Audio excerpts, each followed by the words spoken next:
हरे कृष्णा हरे कृष्णा कृष्णा कृष्णा हरे हरे, हरे रामा हरे रामा रामा रामा हरे हरे।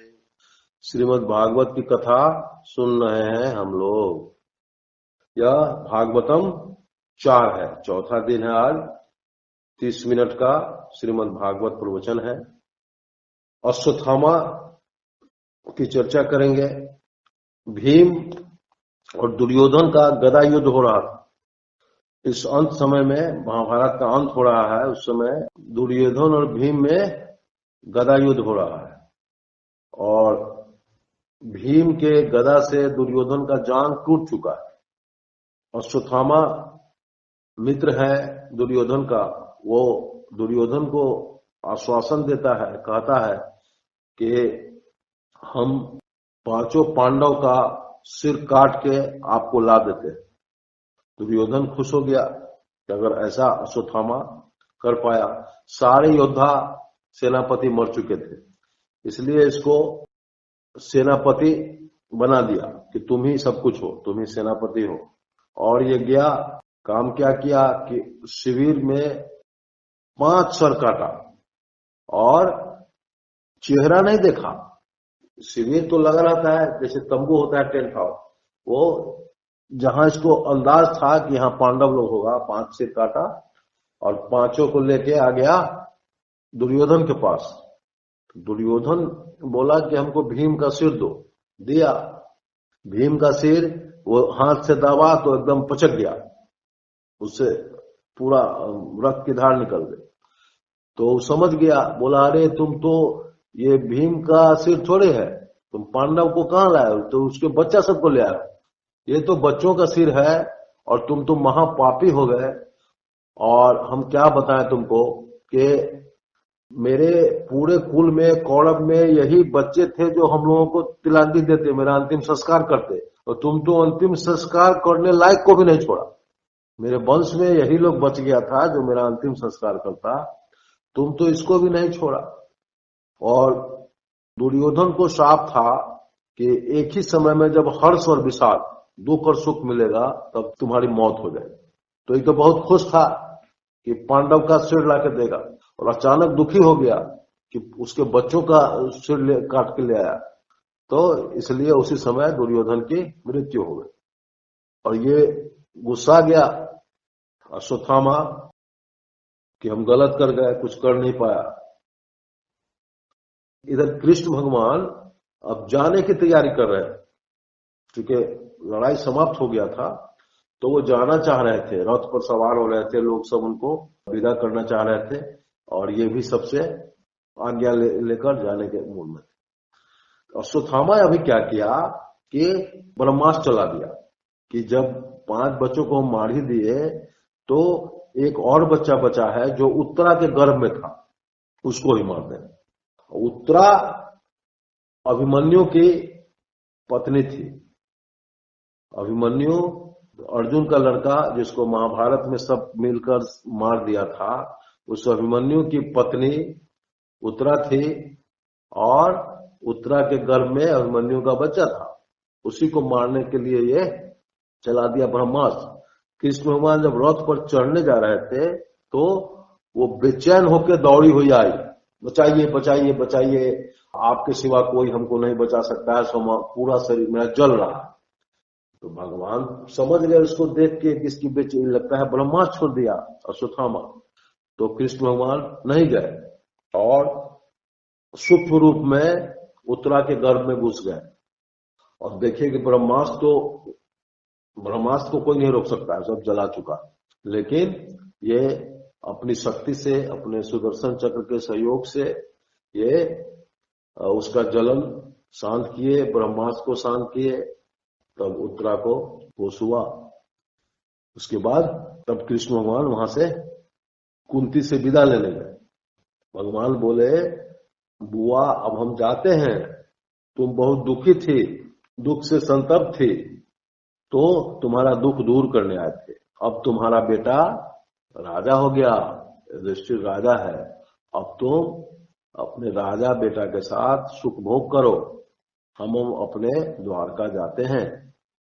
तो कुंती बोली कि जब तक हम दुखी थे तब तक तुम मेरे साथ रहे, और जब कहते हो कि हम सुखी हुए हैं, जब हम सुख भोग करो और तुम जाते हो, तो यह सुख मेरे किस काम का? जब नारायण ही नहीं हो, जब भगवान साथ ही नहीं हो, तो वो सुख किस काम का है? इसलिए हमको सिर्फ दुख दो, जैसा दुख था उससे भी बड़ा दुख दो, लेकिन तुम साथ रहो। तो यह दुनिया की पहली महिला है जो भगवान को पाने के लिए दुख चाह रही है, उनसे दुख मांग रही है कि हमको दुखी करो लेकिन तुम साथ रहो। इस प्रकार भगवान माने बुआ कुंती और सब लोगों से विदा लेकर द्वारका चले गए। द्वारका में बहुत स्वागत हुआ उनका, पूरा बंधनवार छिड़काव, सुगंधित जल का छिड़काव हो गया था, जगह जगह हर घर में कलश था। तो सब पूरे द्वारका वासी इनका बहुत स्वागत किए, चूंकि काफी दिन यहाँ रह गए थे। अब परीक्षित का जन्म, परीक्षित जन्म लेते हैं। तो जब जन्म लेते हैं ये सोचते हैं कि भाई हमको जो बचाया वो कहाँ है। तो जब हम गर्भ में थे तो एक छोटा सा बालक जैसा व्यक्ति आया, अंगूठे के बराबर, और उसके हाथ में था गदा, और कान में कुंडल था, माथे पर मुकुट था, गले में चमक रहा था कौस्तुभ मणि, श्रीवत्स का चिन्ह था, बाजूबंद पहने हुआ था, कमर में करधनी थी, छोटे से रूप में सब कुछ था, और हाथ में गदा लेकर वो मेरे चारों ओर घूम रहा था। तो हम तो जल रहे थे, लेकिन उसने गदा घुमाते घुमाते घुमाते जलन को ठंडा करते करते हम बच गए, और वो व्यक्ति कहाँ चला गया सो हमको पता नहीं लगा। तो परीक्षित जब जन्म लेते हैं तो जन्म के साथ ही वो याद करते रहते हैं भगवान कहाँ है, भगवान कहाँ है, चिंतन मनन उनको भगवान का ही होता रहता है। इस प्रकार परीक्षित का जन्म हुआ और वह धरती पर आ गया। अब कथा है धृतराष्ट्र गंधारी विदुर का। विदुर जी ये महाभारत के चलते चले गए थे तीर्थाटन में, अब पूरा तीर्थ करके उनको वहां सुने कि अब जितने भी दुष्ट राजा थे दोनों पक्ष के सब मारे गए, कौरव का अंत हो गया और युधिष्ठिर राजा हो गया। तो ये धृतराष्ट्र का लक्ष्य करके हस्तिनापुर आए। हस्तिनापुर में धृतराष्ट्र पांचों भाई उनका बहुत स्वागत किए, माता कुंती और सारी रानियां भी उनका स्वागत की कि चाचा आप कहाँ हैं। बोले युधिष्ठिर कि आप हम लोगों को पुत्र से अधिक स्नेह दिए हैं, स्नेह ही नहीं दिए हैं, आपने हम लोगों के जीवन की रक्षा की है, लक्षागृह से बचाया है, और हमेशा जिस तरह पक्षी अपने अंडा का सेकती है उसी प्रकार आप हम लोगों को सेवे हैं, इसलिए आपका आशीर्वाद चाहिए, आप कहीं नहीं जाइए, आप यहीं रहिए। उनको बहुत अच्छे महल में ठहराया गया और सारे दास दासियां उनकी सेवा में लग गए और खुद पांडव लोग उनकी सेवा में थे। बहुत अच्छे अच्छे भोजन का व्यवस्था किया गया, उनका सत्कार होने लगा। लेकिन विदुर जी हस्तिनापुर आए थे, उनका लक्ष्य धृतराष्ट्र उनके भाई भी थे, तो वही लक्ष्य करके वो आए थे। तो रात्रि के समय वो आए धृतराष्ट्र के पास, बोले महाराज आप तो महाराज थे और आज है भी, लेकिन हम यह जानना चाहते हैं कि आपको यह ज्ञान आज तक क्यों नहीं हुआ कि जो दुश्मन है जिसको आपने बचपन से मरवाने की चेष्टा की, भीम को जहर देके आप समुद्र में फेंकवा दिए जो मर जाए, उससे नहीं मरा तो फिर लक्षागृह में उसको भेजा गया कि सब जल के मर जाए। उसके बाद फिर वनवास के बाद ही वनवास, ये सारा करने के बाद भी आपके पास एक भी पुत्र नहीं बचा और वो राजा हो गया, और वही भीम जिससे आप जिंदगी भर लड़ते रहे आज आप उसी की रोटी खा रहे हैं। तो ये तो ग्लानि से मर जाने वाली बात है कि किसी भी दुश्मन के यहां हम रह के अपना पेट पाल रहे हैं कुत्ता की तरह। तो हमको ये समझ में नहीं आता है कि मनुष्य को जीने की कितनी अधिक इच्छा होती है, इतनी अधिक इच्छा होती है तो उससे क्या होगा, आपके इच्छा रहने से तो आप नहीं रह पाइएगा जिंदा, इसलिए कि आपका शरीर जर्जर हो गया है, आपके नहीं चाहते हुए भी ये शरीर छूट जाएगा आपका। अब आपका शरीर काम नहीं कर रहा है, तो मेरे समझ से आपको अभी भी ज्ञान होना चाहिए कि आप वैराग धारण कीजिए, कुत्तों की रोटी खाना बंद कीजिए, और आप जो विषय में आसक्त हैं आज भी, सब कुछ समाप्त हो गया फिर भी, यह बहुत गलत है। यह हम आपको बताने आ गए थे, और अगर आपको थोड़ा भी ज्ञान है तो बिना किसी से पूछे, बिना किसी से बोले आज इसी वक्त यहां से निकल जाए। और इतना कहकर विदुर जी जाने लगे।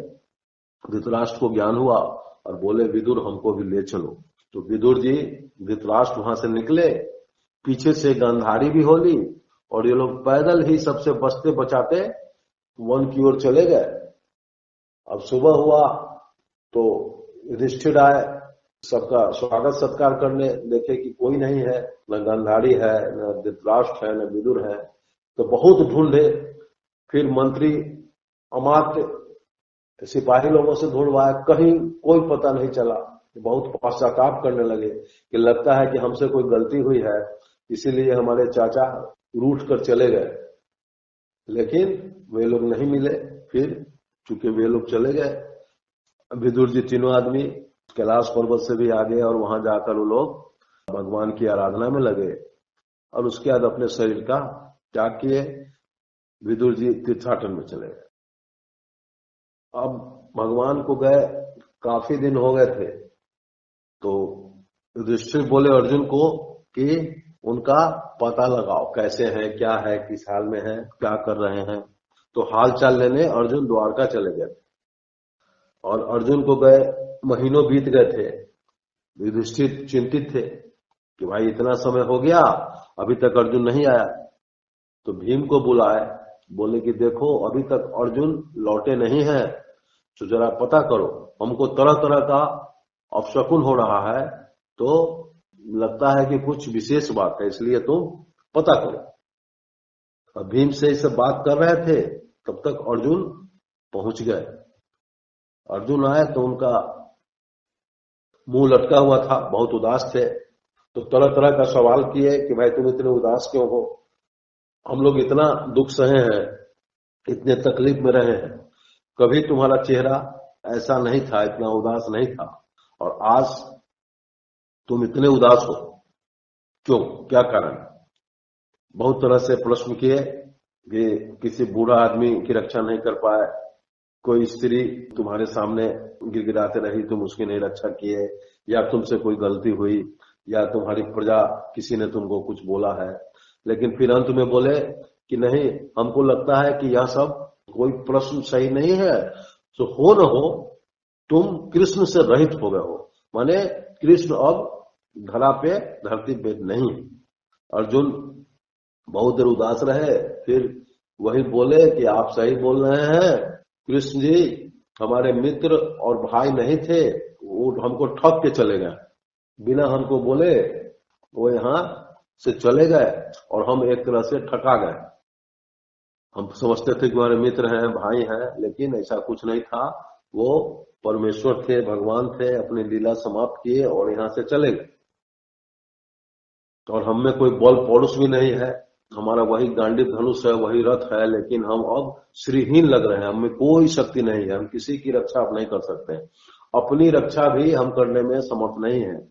तो लगता है कि हमने जितना भी कर्म किया, जो अच्छे अच्छे कर्म, सारे वीर राजा, पराक्रमी राजा लोग हमारे सामने नतमस्तक रहते थे, तो वो सब भगवान की कृपा थी। पूरे महाभारत में हम विजय प्राप्त किए, वो उसमें मेरी कोई शक्ति नहीं थी, मेरा कोई बल नहीं था, वो सब भगवान किए और हमको निमित्त बनाए हुए थे। आज हम सब समझ रहे हैं हमें अब कोई शक्ति नहीं है। युधिष्ठिर धर्मराज थे, उनको समझते देर नहीं लगी कि अब समय पूरा हो गया, अब यहां से चलना चाहिए। वो परीक्षित को बुलाए और अपना मुकुट उसको पहना दिए। परीक्षित आश्चर्यचकित थे, क्या हो रहा है। वो बोले अब तुम पूरा राज का शासन चलाओगे, और ये पंडित है जो सबसे बड़े पंडित थे उनको मिला दिए, यही ब्राह्मण तुमको जितना चीज पूछना होगा सारी जानकारी यही देंगे, और तुम राज्य का शासन करो। उसके बाद चले गए मथुरा। मथुरा में वज्रनाभ थे, एक बच गए थे कृष्ण जी के पूरे वंश में। उस वज्रनाभ को भी वहां राज्याभिषेक करके राजा बनाए और बोले कि परीक्षित से तालमेल रखना, तुम लोग साथ मिलके शासन करना। और उसके बाद आए, अपना सारा वस्त्र आभूषण वहीं रख के और पैदल ही बिना किसी से कुछ बोले चल दिए।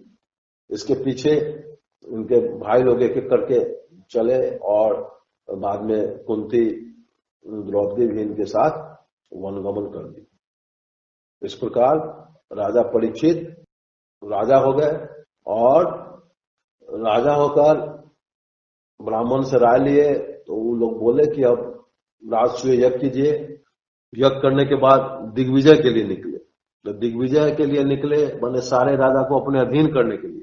तो सब राजा आके इनके पास उपहार चढ़ाने लगे और इनके पूर्वज माने अर्जुन और अर्जुन के साथ सारे भाई पांडव और कृष्ण की चर्चा करने जहां भी जाते थे वो कृष्ण का गुणगान सुनते थे। तो इनको हमेशा लगता था कि वही कृष्ण सूक्ष्म रूप में हमारी रक्षा किए हैं, हमारा जान बचाए हैं। तो कृष्ण से हम मिले, वो कृष्ण कहाँ है उनको ढूंढना चाहिए। तो उन्हीं को ढूंढने में, उन्हीं के चिंतन में हमेशा रहते थे। और जो आदमी भी इनको कृष्ण की चर्चा करता था, उनकी प्रशंसा करता था, उसको अपना सबसे बहुमूल्य हार निकाल कर दे देते थे। इस प्रकार राजा परीक्षित दिग्विजय किए और सारे राजा इनके अधीन हो गए। और ये बहुत धर्म का राज करते थे। इनके राज में किसी तरह की कोई गड़बड़ी नहीं होती थी और धर्म का नाम निशान भी नहीं था। एक दिन ये रात्रि में घूम रहे थे तो देखे कि काला कपड़ा पहने, काला सूट पहने राजा के वेश में एक छोटा आदमी और गाय और बैल को पीट रहा है। तो ये उसको बोले क्या है, तुम कौन हो? हमारे राज्य में गाय को मारने वाला कौन हो सकता है? कोई हमारे राज्य में गाय को कोई नहीं पीट सकता है। तो बोला कि हम तो कलयुग है। तो बोला तुम सावधान हो जाओ, अभी तुम्हारा वध कर देंगे हम। धनुष पर तीर चढ़ा लिया।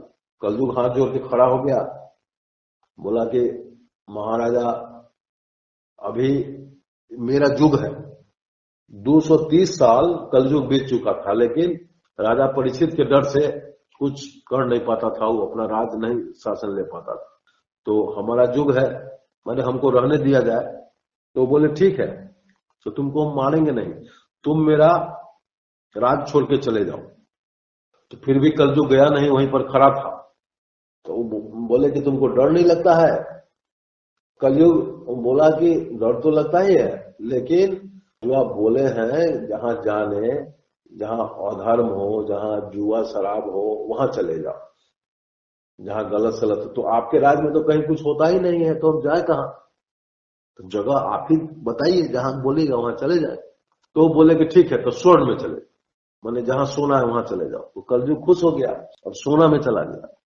तो वही रात्रि में धर्म और पृथ्वी आपस में, गाय बैल थे वो विचार कर रहे थे, आपस में बात कर रहे थे कि हम लोग अब राजा परीक्षित से अलग हो जाएंगे और ये कलयुग का राज आ जाएगा, तो हम लोगों को आंसू बहाते हुए जीवन बिताना पड़ेगा। इस तरह से सारे लोग कलयुग के आने से दुखी थे। अब सोना में इसका वास हो गया कलयुग का, वो खुश था। तो ये मुकुट बदलते थे। बहुत सारे राजा जो इनके अधीन हुए थे, सबका मुकुट एक जगह रखा रहता था। तो एक मुकुट दूसरा बदल के पहन लिए और राजा परीक्षित उस दिन शिकार के लिए चल दिए। शिकार के लिए चले तो देर हो गई, रास्ते में भूख प्यास लगी। तो एक आश्रम था समीक ऋषि का, उसी में चले गए, जल पिएंगे, कुछ होगा तो खाएंगे। लेकिन वो समीक ऋषि ध्यान मग्न थे, तो इनके आने का कुछ पता उनको नहीं चला। तो इनको लगा कि वो जानबूझ के अनजान बन के बैठा हुआ है और हमको जल के लिए भी नहीं पूछा। इस गुस्से में, चूंकि कलयुग का प्रभाव था, गुस्से में आ गए और अपने तीर की नोक से एक मरा हुआ सांप था वहीं पर उसको फेंक दिए। वो समीक ऋषि के गर्दन में लिपट गया और वहां से चले आए। समीक ऋषि का छोटा लड़का था, वो वहां कौशिकी नदी थी, उसमें स्नान कर रहा था। तो उसी को उसका दोस्त सब बोलने गया, पूरा कहानी बताया। तो ये गुस्सा में क्या किया, वही जल हाथ में लेके इनको श्राप दे दिया कि आज के 8वें दिन तुमको तक्षक नाक काटेगा और तुम उसी के विष से मरोगे। और फिर अपने कुटी में आया तो पिता को देखा गर्दन में सांप लेटा हुआ है, उसको हटाया और जोर जोर से रोने लगा। सम्यक ऋषि का ध्यान टूटा तो उनको कथा सुनाया। तो सम्यक ऋषि तो सब जानते थे, बोले अरे तुम कुछ बोला नहीं ना, तुम तो राजा को कुछ किया नहीं, तो बोल दिया कि हम तो श्राप दे दिए हैं। तो उस माथा पकड़ लिए कि तुम तो बहुत गलत किए, यह प्रतापी राजा, इतना धर्मनिष्ठ राजा फिर मिलने वाला नहीं है। अब तो कलयुग का घोर राज आ जाएगा, लूटपाट शुरू हो जाएगा, हम लोगों को रहना मुश्किल हो जाएगा। तो तुम राजा को श्राप दे दिए, तो अब उसकी रक्षा करनी होगी, उसकी रक्षा का उपाय करना होगा। इस प्रकार सम्यक ऋषि पश्चाताप करने लगे और राजा को तब तक खबर हो गई कि तुमको श्राप पड़ गया, 7वां दिन तक्षक काट लेगा, मारे जाएंगे आप। तो राजा क्या किए, अपना सारा वस्त्र आभूषण त्याग दिए, पूरे राजपाट से वैराग ले लिए और गंगा तट पर आके वहीं पर अनशन व्रत शुरू कर दिए। अनशन व्रत शुरू किए तो राजा ही थे, बहुत प्रतापी और धर्मात्मा राजा थे। हल्ला हुआ, सारे तरफ से सारे साधु ऋषि मुनि महात्मा लोग आने लगे और वहां बैठने लगे कि जब तक राजा यहाँ रहेंगे तब तक हम लोग भी यही रहेंगे। इसी में एक दिगंबर साधु आए, बहुत कम उम्र के, वो श्री सुखदेव मुनि थे। उनको देख के सारे ऋषि मुनि महात्मा सत्कार में खड़े हो गए और उनको उच्च आसन दिए। राजा परीक्षित भी उनका स्वागत किए, दंडवत किए और बोले कि हमको कल्याण का साधन समझाइए। तो सुखदेव ऋषि वहां बैठ गए और इनसे सत्संग करने लगे। इनके प्रश्नों का जवाब सुखदेव मुनि देने लगे। इसके बाद थोड़ा सा ध्यान की विधि बताते हैं। ध्यान करना तो थोड़ा कठिन होता है, लेकिन फिर भी ध्यान की विधि बतलाया गया है कि भगवान का पूरे शरीर जहां हम दर्शन करते हैं, मंदिर में हो या गुरु के द्वारा बतलाया गया हो, तो उसका ख्याल ध्यान में करना चाहिए। भगवान के श्रीअंग का अगर किसी एक भाग का भी हम ध्यान कर पाते हैं तो निश्चित रूप से कल्याण है। तो भगवान का शरीर मेघ के समान है, श्यामल, और वो हमेशा मुस्कुराते हैं। उनको देख के आपको लगेगा, भगवान को जब ध्यान में देख रहे हैं, देख के लगेगा कि हमको कुछ देने के लिए उद्धत है, हमको हमेशा अपना प्रसाद देना चाह रहे हैं। इस प्रकार मुस्कुराते हैं। श्यामल शरीर है और उनके छाती पर श्रीवत्स का चिन्ह है जिस पर लक्ष्मी जी निवास करते हैं, और गले में माला है कौस्तुभ बनी, उसी से भगवान पहचाने जाते हैं। कमर में करघनी की लड़ियां हैं, लड़ियां लटक रही हैं, चमाचम कर रही हैं, और कलाई में कंकन है, बाहों में बाजूबंद है और रेशमी पीताम्बर उनके कंधे पर लहरा रहा है। दोनों कानों में मकराकृत कुंडल है और ओठों पे बांसुरी है। घुघराले काले बाल है और उस पे रत्न जटित मुकुट चमक रहा है। इस प्रकार भगवान का ध्यान करना चाहिए और शुरुआत में किसी भी एक अंग पर ध्यान को टिकाने का प्रयास करना चाहिए और तब धीरे धीरे उनके सारे रूप का ध्यान करके और उनका नाम जाप करना चाहिए। इस प्रकार ध्यान की विधि थोड़ा जानकारी मिला। अब क्या है कि पूरा जीवन आदमी अपने शरीर के पोषण में लगा रहता है, उसकी पूर्ति में लगा रहता है। हमारा सौंदर्य कैसा है, हमारा पद कैसा है, प्रतिष्ठा कैसा है, हमारे पास धन कितना है, वाहन कितना है, मकान कितना है, और इसी में सारा जीवन बीत जाता है। मनुष्य भगवान को याद भी नहीं कर पाता है कि भगवान भी कोई है, जबकि मनुष्य का यह प्रश्न होना चाहिए अपने आप से कि मैं कौन हूं, हम कौन है और कहां से आए हैं। लेकिन आदमी भगवान की माया में इतना उलझा रहता है कि उसको इसका खबर ही नहीं होता। तो हमको उस उलझन से निकलना चाहिए। जब मनुष्य का समय पूरा होता है तो उसको सब याद आता है कि हमने भगवान को क्यों याद नहीं किया।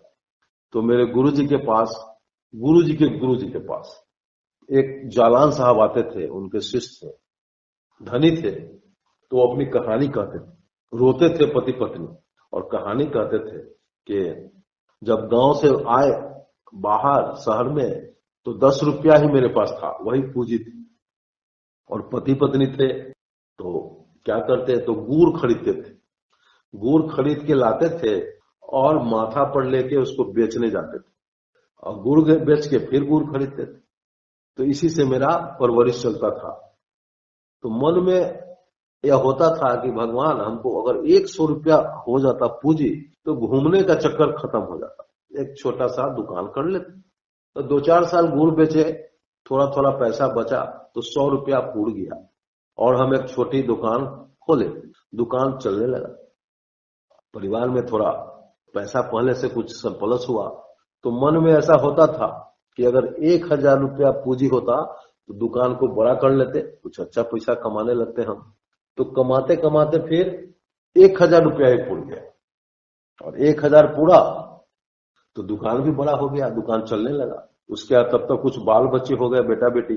तब सोचे कि भाई अब दुकान में माल कम रहता है, 10,000 रुपया होता तो, लेकिन 10,000 रुपया भी हो गया और माल बहुत बढ़ गया, बड़ी दुकान हो गई, खूब चलने लगा। जमीन खरीदे, मकान बनाए, बाल बच्चा को पढ़ाए, शादी ब्याह किए, सारा जीवन। लेकिन भगवान को याद नहीं कर पाए, समय नहीं मिलता था।